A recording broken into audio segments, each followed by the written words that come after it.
Selamat siang dan selamat malam bagi Bapak Ibu sekalian dan juga saudara-saudara sekalian. Pada hari ini saya akan menjelaskan sedikit tentang edukasi sosialisasi penyakit kolesterol.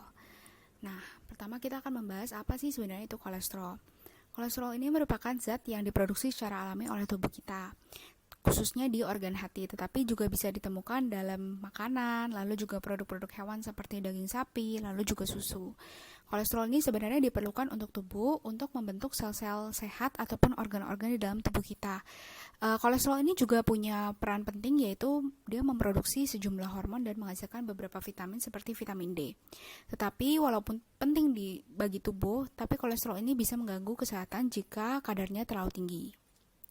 Nah, kolesterol adalah lemak yang berguna bagi tubuh. Namun jika kadarnya terlalu tinggi, maka kolesterol ini bisa mengalami penumpukan di pembuluh darah dan mengganggu aliran darah. Lalu apa sih sebenarnya HDL dan LDL?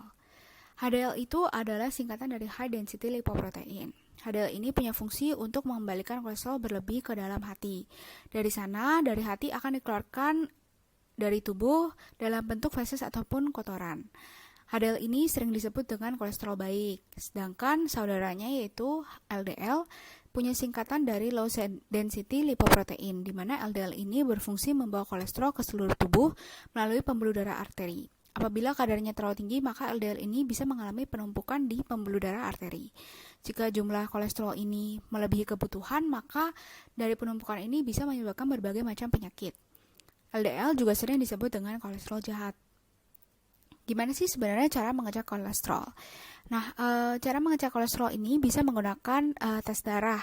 Biasanya dokter juga akan menyarankan kepada Anda jika akan tes darah untuk tidak mengonsumsi makanan ataupun minuman setidaknya 12 jam sebelum pengambilan darah. Nah, kolesterol yang normal ini seperti apa?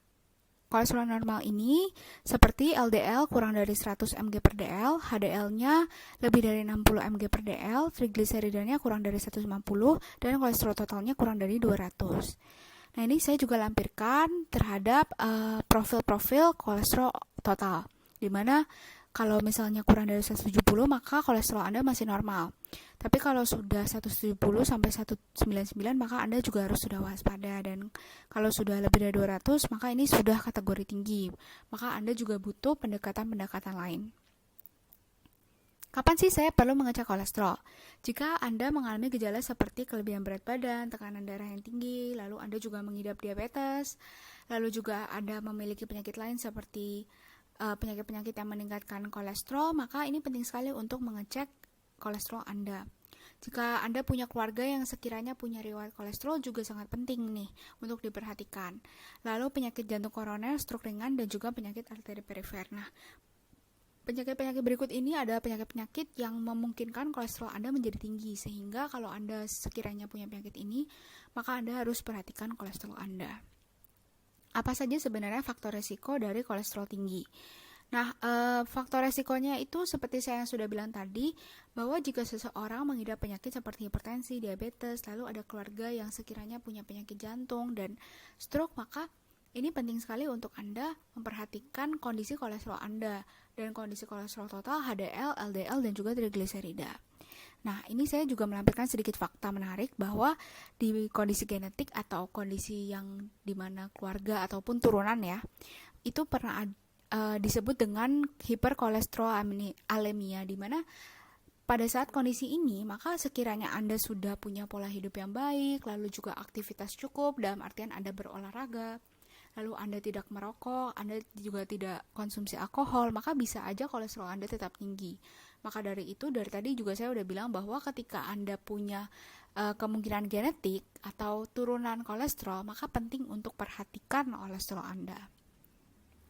WHO di tahun 2011 pernah melakukan riset bahwa 35% penduduk Indonesia ini diperkirakan punya kadar kolesterol yang tinggi, di mana hal ini bisa menunjukkan bahwa sepertiga penduduk Indonesia punya risiko yang cukup tinggi untuk mengidap kolesterol tinggi. Apa sih sebenarnya penyebab utama kolesterol? Jadi penyebab utama kolesterol ini adalah penyakit seperti stroke, serangan jantung, dan tentunya pola hidup yang kurang baik.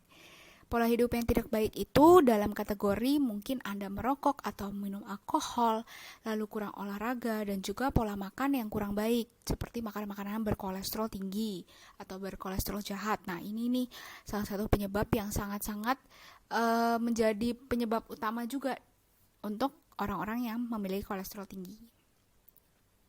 Biasanya, kalau Anda kolesterolnya tinggi, maka kemungkinan besar Anda akan merasa ada sesak di bagian dada atau rasa sakit, lalu ada rasa sakit di bagian lengan, mungkin Anda juga kesemutan di bagian kaki, lalu juga nyeri di tengkuk, dan juga mudah lelah dan ngantuk. Maka jika Anda mengalami 5 hal berikut ini, sekiranya Anda juga patut untuk mencurigai kolesterol Anda sekarang seperti apa. Akibat kolesterol tinggi ini ada 4 yang paling utama. Yang pertama adalah serangan jantung yang bisa terjadi ketika adanya penyumbatan.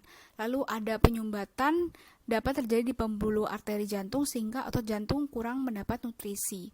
Lalu kemungkinan stroke, lalu juga penyakit arteri perifer. Nah, dari 4 penyakit ini sebenarnya saya bisa simpulkan bahwa ketika adanya penumpukan di bagian pembuluh darah, maka banyak sekali penyakit dan juga organ-organ yang tidak berfungsi dengan baik. Maka dari itu, kenapa kita tidak boleh makan makanan yang LDL-nya tinggi? Karena tadi saya juga sudah jelaskan bahwa LDL ini jika terlalu banyak, maka bisa menyebabkan adanya penumpukan ataupun penyumbatan di pembuluh darah kita.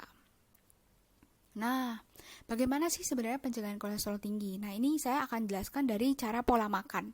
Maka biasanya orang-orang yang kolesterol tinggi ini cenderung suka makan makanan yang goreng-gorengan, seperti itu. Nah, alternatifnya adalah makan makanan yang tidak digoreng. Contohnya bisa dikukus, lalu direbus, ataupun dipanggang. Lalu perbanyak konsumsi makanan yang tinggi serat seperti buah dan sayuran. Jadi jauhi juga nih yang namanya junk food atau makanan cepat saji nih harus dijauhi dulu. Lalu hindari juga konsumsi daging merah, daging sapi, jeroan seperti usus, paru, dan lain-lain. Lalu kuning telur, susu full cream, keju, dan makanan-makanan yang manis seperti biskuit, lalu kue juga tidak boleh. Nah, dengan gantinya Anda bisa nih makan makanan yang banyak omega 3-nya seperti ikan ataupun alpukat, lalu juga kacang-kacangan. Nah, yang terakhir adalah selain pola makan, Anda juga harus terus menjaga pola hidup Anda, dalam artian pola aktivitas Anda. Nah, usahakan untuk melakukan olahraga kurang lebih minimal 3 kali seminggu selama 30 menit saja. Bisa berupa jogging, bersepeda, berenang, ataupun senam aerobik. Nah, karena kita lagi corona, maka saya sendiri akan mendukung Anda untuk melakukan senam aerobik di rumah karena lebih mudah, dan juga sekarang platform online sudah banyak ya untuk senam aerobik, jadi sangat mudah di rumah, tinggal di play aja dan kita ikuti gerakannya. Nah, sekian dari edukasi sosialisasi terhadap penyakit kolesterol yang boleh saya berikan. Sekiranya terima kasih banyak karena boleh memberikan saya kesempatan untuk menjelaskan dan sudah mau mendengarkan juga. Jika Anda sekiranya punya pertanyaan, bisa dilampirkan di kolom komentar atau bisa kunjungi Instagram kami nirwana.nusapenida. Di sana saya juga bagikan sedikit informasi dari poster edukasi kolesterol, bagaimana sih tips-tips untuk mencegah penyakit kolesterol tinggi. Seperti itu. Terima kasih banyak. Semoga Anda sehat selalu dan sampai jumpa di kesempatan berikutnya. Pagi, selamat siang, dan selamat malam bagi Bapak Ibu.